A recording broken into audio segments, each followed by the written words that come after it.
The Mutual Broadcasting System presents The Mysterious Traveler, written, produced, and directed by Robert A. Arthur and David Cogan, and starring three of radio's foremost actors, Brett Morrison, Joyce Gordon, and Leon Jenney, in Fire in the Sky.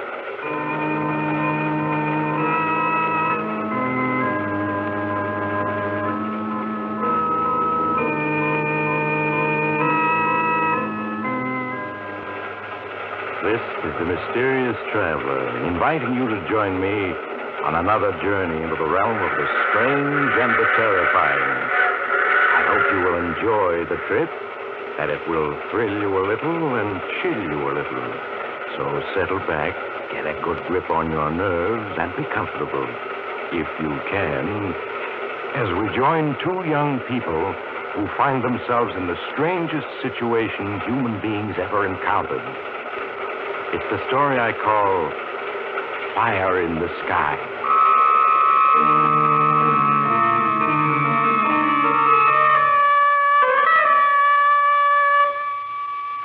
It's late evening, and a convertible with the top down is driving along a lonely road in the Shenandoah Valley. The driver is young, in his 20s. So is the girl beside him. They're Mr. and Mrs. Nicholas Ramsey of New York City, married less than 24 hours and honeymooning. Dick Ramsey is driving slowly, for both he and Sally are watching the great golden disk which is rising in the sky above the hills to the west. Not the moon, but the new comet which the whole world is talking about with excited interest and some apprehension. Nick, it's so bright. It's grown much brighter since last night. Yes, I know. Seems to be about half as big as the moon now. You can almost see it grow. It looks as if it were coming right at us. Well, that's just an illusion. It'll pass about 15 million miles away, the radio said. 15 million. That sounds like a lot. But I wish it were more. Oh, they said it wouldn't do much damage even if it hit us head on. Comets are mostly gas, you know. Well, it certainly looks solid. It is beautiful, though, isn't it? I'm glad we decided to drive tonight so we could watch it. Let's turn on the news and see what the radio says about it. I'll try Washington. Danny Dunn has been giving a blow-by-blow account of its approach. And so, everybody everywhere, this is your feature reporter, Danny Dunn, speaking from Washington. Well, the big news tonight is still Comet X, as it's been nicknamed. Tonight, it seems it's going to pass little old Earth a bit closer than was thought. Maybe inside 10 million miles. But it's nothing to worry about. Can't hurt us any. A comet is just gas, you know. Like some congressman here in Washington. Speaking of Washington, the president and his cabinet quietly left town today with their families. We're told they're going to a special government observatory where they can all see Comet X through telescopes. Well, that just shows you how interested everybody is. The rest of the world is standing outdoors tonight, keeping an eye on the sky. After all, this is a spectacle mankind sees only once in 1,000 years, and nobody wants to miss it. Well, folks, the government has asked me to pass along the following to you. Don't be alarmed if Comet X seems to be getting awfully close. I guess there's nothing new. I'll turn it off. It's just an optical illusion. Nick, look up ahead. Somebody's signaling us with a flashlight. Yeah, it looks like an old codger, one of the local natives, I guess. Oh, do you think we ought to stop? Such a lonely road. Oh, he probably just wants a lift. Anyway, he's so old he couldn't hurt us any.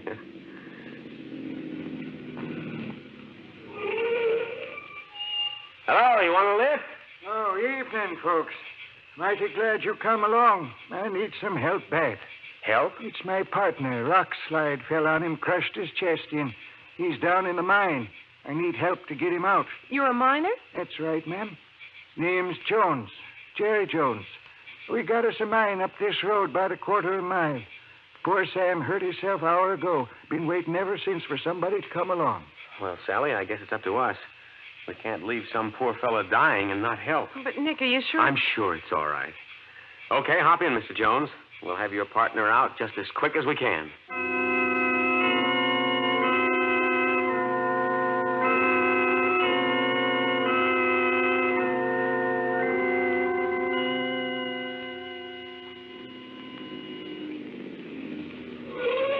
Here we are, folks.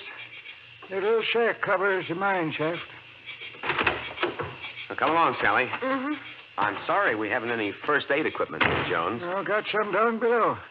This way, Mr. Ramsey. You have to go down on the lift. Nick, look how bright it is. This comet seems to be growing bigger by the minute. Here we are. Step inside, folks. I got the flashlight.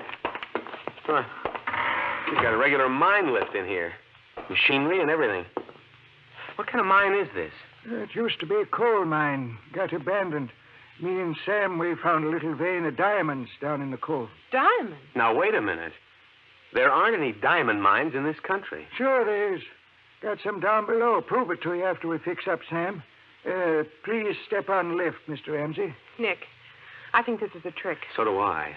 A diamond mine. Listen, Jones, coal and diamonds don't go together, even though they're both carbon. So we're not getting on that lift. I'm afraid you have to, Mr. Ramsey. Believe me, I'll shoot if you try to get away. Nick, a gun. Now, listen, put away that revolver. I don't know what kind of crazy scheme this is, It's but... not crazy. I'm trying to save your lives. Save our You lives. see that comet in the sky? Yes? They're calling it Comet X. They should be calling it Doomsday. You are crazy. That's enough talk. In 14 hours, this Earth and that comet are going to meet, and time is precious. Get on that lift, Mr. and Mrs. Ramsey, or I'll shoot. Believe me, no harm will come to you if you do just as I say. Yeah, I guess we'd better do it, Sally. There's no use in arguing with a madman who has a gun. Oh, if you say so, Nick. Now, that's better. Now, hold on tightly. Don't do anything foolish. You don't know how to operate this lift, and we have a 1,000-foot drop below us.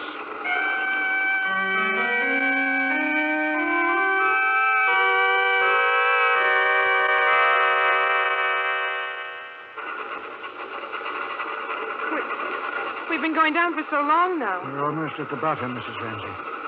Please don't be frightened. I'm doing this for your own good. Say, who are you? You're not a native. You lost your hillbilly accent long ago. No, I'm not. It was just a crude disguise. My name is Jeremiah Jones, formerly Professor Jones. Now, we've reached bottom. The surface of the Earth is 1,000 feet above us. Now, Mr. Ramsey, if you and your wife try to attack me, you might succeed. But you'd be very foolish. You'll need me to get you out of here again. Yes, I suppose that's right. Very well. Please walk quietly ahead of me. These old mine shafts are quite level. I'll shine my flashlight ahead, and you won't have any difficulty. I suppose we have to humor you, but why are you doing this? What are you up to? You won't believe me if I tell you, Mr. and Mrs. Ramsey, that you two are the most important people in the world tonight. So just walk ahead of me, and we'll have the explanations later.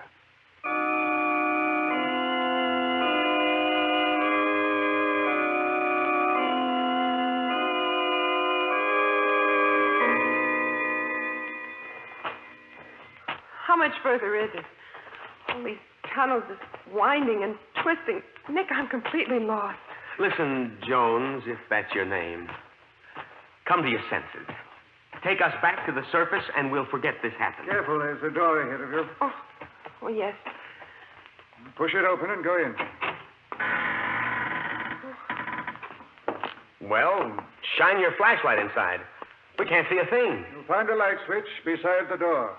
Turn it on. Nick, he's closed the door. He's locking us in. Jones! Jones! Please, Mr. Ramsey, turn on the light and just wait calmly. I'll be back. I have to go to the surface now to see if I can rescue anyone else. Jones! Jones! Oh, he's gone. Nick, I'm frightened. Now, it'll be all right, Sally. I'm sure it will. Said there was a light switch, didn't he? Yes. Let's see if we can find it. It should be here beside the door. Maybe it's higher. There, I've got it. Good Lord. Nick, we're in a room. Completely furnished. Yeah. Chairs, tables, electric lights. Oh, there's even a radio. Through those archways, I can see a kitchen, another room, But this place is like a furnished apartment. 1,000 feet underground, with walls of solid rock. And he's locked us in here. But why, Nick? Why? I don't know, Sally. I don't know. I guess we'll just have to wait and see.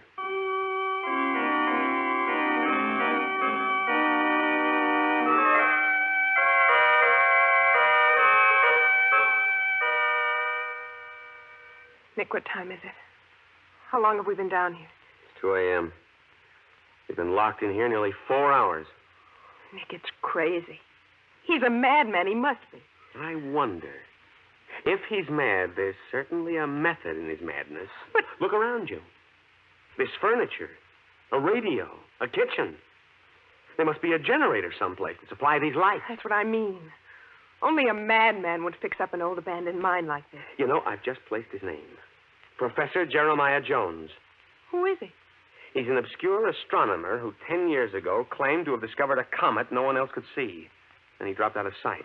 He seems to have an obsession about comets. He said Comet X should be called Doomsday. Yes, I know. And I can't help wondering. Let's turn on that radio again. I have a hunch we'll be getting some news soon. Real news. All right. Nick, how can a radio work way down here underground? He must have a wire running above to the surface. It's just music. Well, let's leave it on. Maybe a bulletin.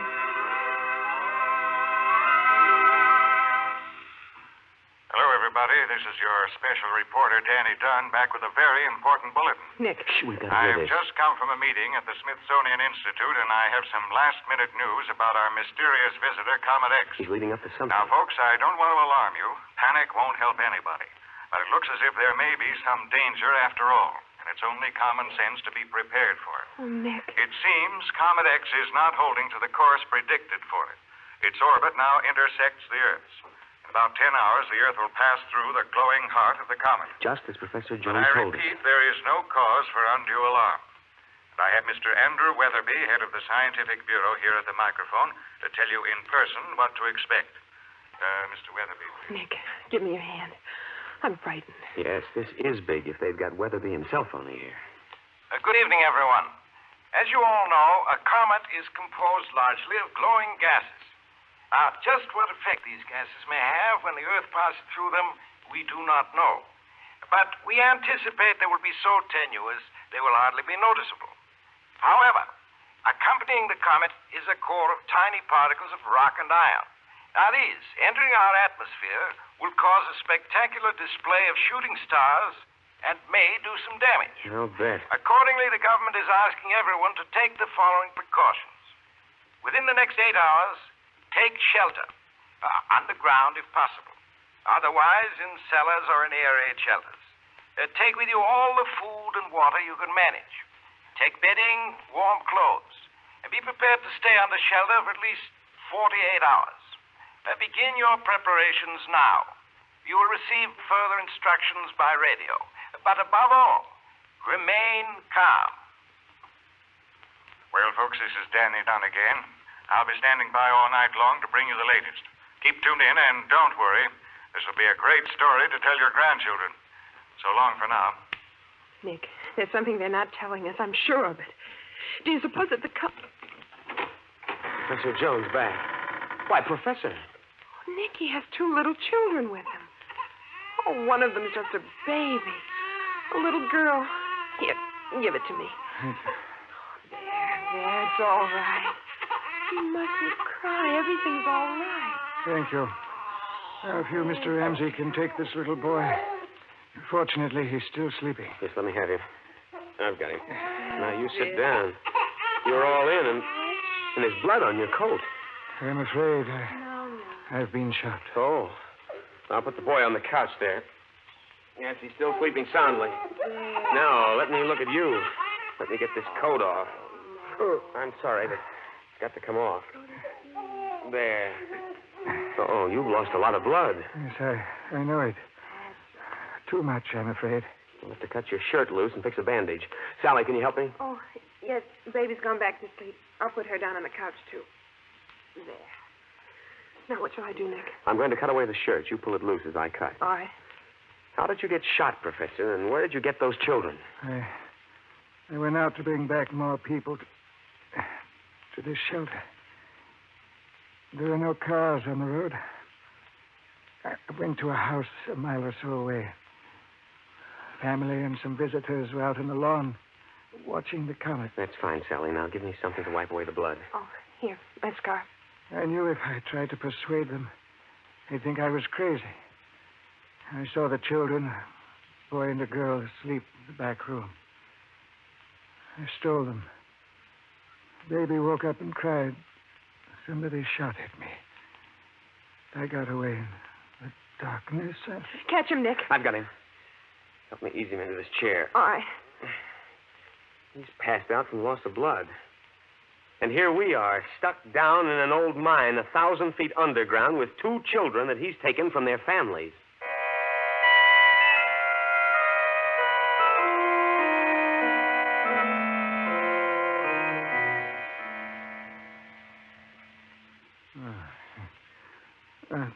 Mr. Lindsay. Yes, here I am. So you're awake. How are you feeling? Very weak, I'm afraid. How are the children? Oh, they're fine. Luckily, they're too young to be scared. Sally's out in the kitchen feeding them. Now, look here, Professor. It's one thing to lure us down here. It's another thing to steal 2 babies and bring Please, them. Mr. Ramsey, face the facts. Haven't I convinced you the entire world is in grave danger? Danger? From what? A few chunks of stone that may be part of a comet? The radio last night admitted some damage might be done. Some damage. What do the broadcasts say now? I don't know. We haven't listened. After we got you into bed last night and took care of the children, Sally and I just fell asleep. Since we woke up, we've been so busy we haven't had a chance to listen. Then turn on the radio now. Let's listen. Of course. While you were gone, Andrew Weatherby urged everyone to take shelter for a few days. And so, everybody, this is Dan Dunn, sleepy, but still on the job. Well, I guess you won't find anything else on the radio this morning except the comet. It's so bright you can see it blazing away in the morning sky like a baby sun. It's about 4 hours before its path intersects ours. 4 hours? I repeat again the official advice. Take shelter. Stay under cover for the next few days, but don't panic. Panic is more dangerous than the comet, believe me. I have to admit that a lot of people have unfortunately lost their heads the last few hours. Roads leading out of every city are clogged with refugees trying to get away. A good many people have been killed in the crush of crowds fleeing the cities. We have reports of hundreds of auto accidents, some looting. Fires are burning unchecked in a number of places. Firemen are fleeing with the others. Washington this morning is a deserted city. So many people here have autos, you know, and they were able to get away. All the air raid shelters are full. People in them are being very calm about it. Our news from other places is a bit scanty. Some lines are down. I'll keep bringing you all the bulletins as they come in. Right now, I've got to get a little rest, so this is Dan Dunn, signing off temporarily, folks. Well, are you convinced now, Mr. Ramsey? Oh, people are losing their heads because they're scared. But that still doesn't say the comet is actually dangerous to the Earth. Yes, I know. It wouldn't be if it was just an ordinary comet. But it isn't. Well, what is it then? Mr. Ramsey, the fiery head of Comet X is radioactive. Radioactive? It will envelop the world in a searing bath of atomic fire. In a dozen hours, civilization will have come to an end.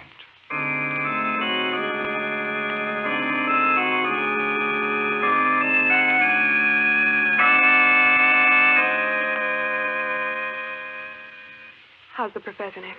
Unconscious. His fever is high, and he's in a delirium. His pulse is very weak. If only we could do something for him. I've done what I could from the medicine chest.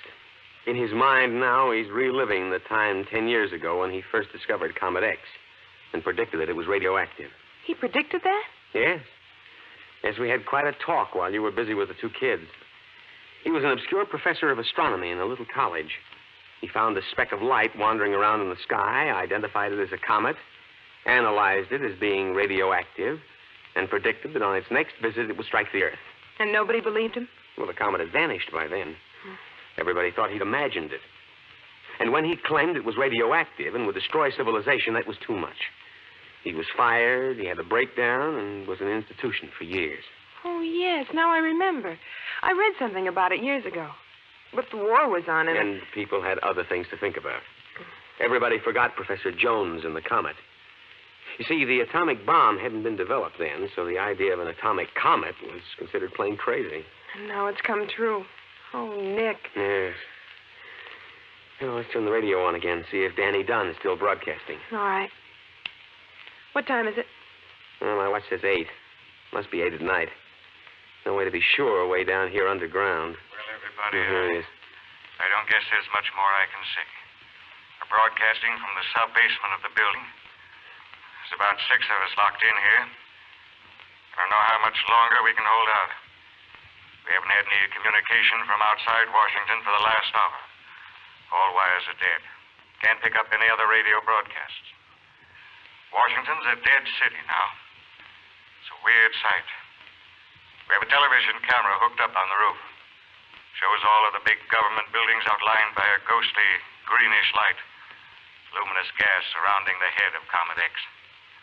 We're right in the middle of the comet now. Be about 6 hours before it starts to withdraw. Anybody who can hear me, stay underground as long as you possibly can. Don't come out. The radioactivity will be deadly for a long time yet. Estimates vary. One guess was that our Earth will be poisoned for 20 years to come. In that case, our power seems to be failing. I guess we'll have to sign off now. So long, everybody. He's gone up the air. Nick, think of the whole world dead. Now, wait a minute, darling. There's bound to be millions of people in safe places like we are. Caves, tunnels, old mines. Yes, but did you hear what he said? The Earth may be poisoned by radioactivity for years.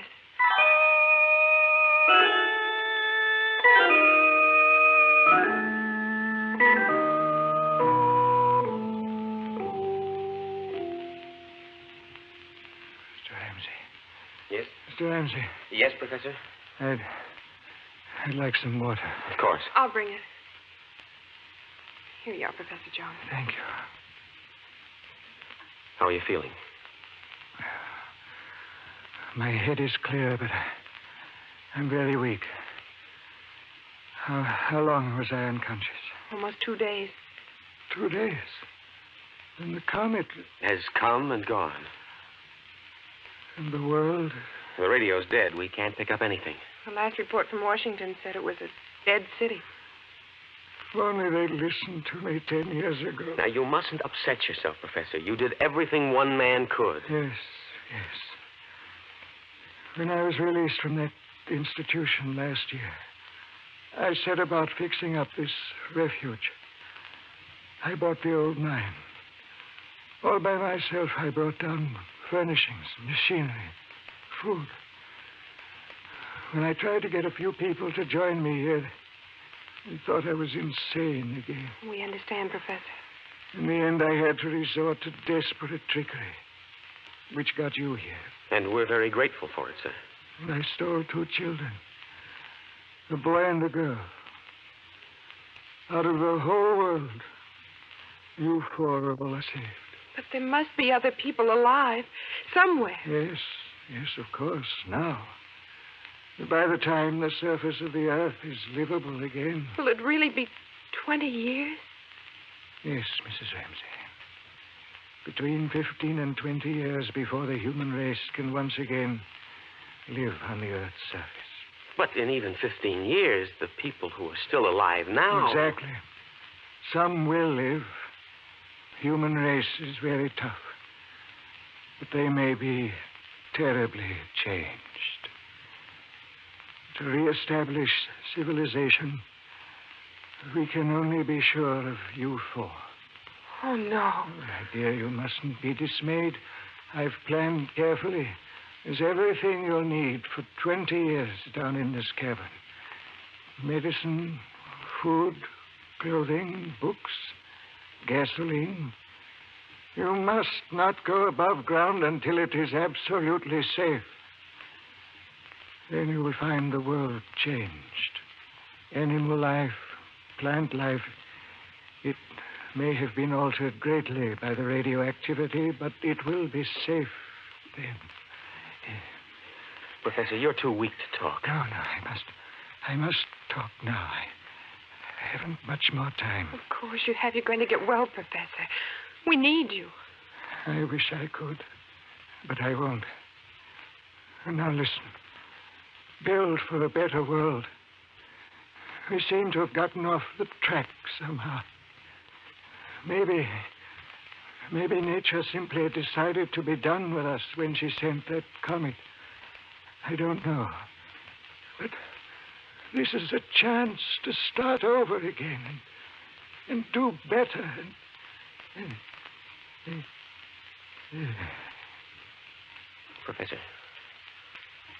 Professor Jones. Nick, he's not...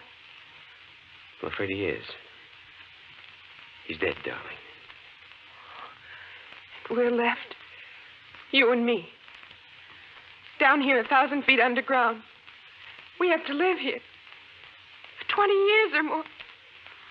Oh, no, Nick, no. Now, you can't give way, Sally. We've got too much to do. Listen.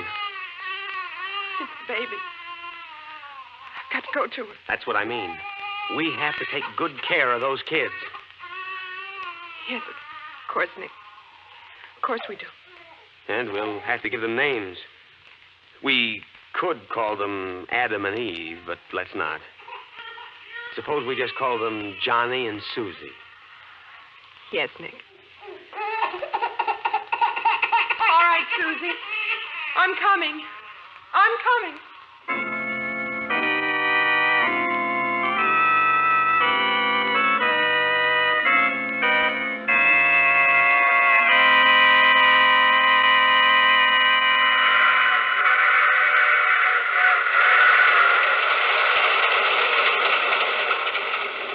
This is the mysterious traveler again. I wonder if you'd help me check up on something. Would you just step outside and have a look at the sky? There's a speck of light up there, just to the right of the North Star. It wasn't there last night, and I was just wondering if you... Oh, but it couldn't be a comet. Of course not. And even if it is, I'm sure we're in no danger. Of course, if you'd like to know the location of a nice, deep cave... Oh, you'll have to get off here. I'm sorry. But I'm sure we'll meet again. I take this same train every week at this same time.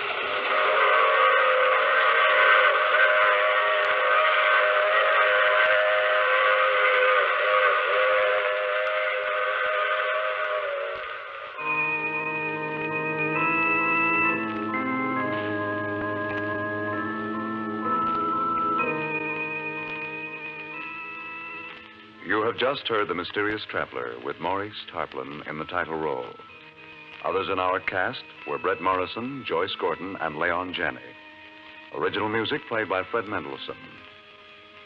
All characters in our story were fictional, and any resemblance to actual persons in name or otherwise was purely coincidental. Phil Tonkin speaking. This program has come to you from New York.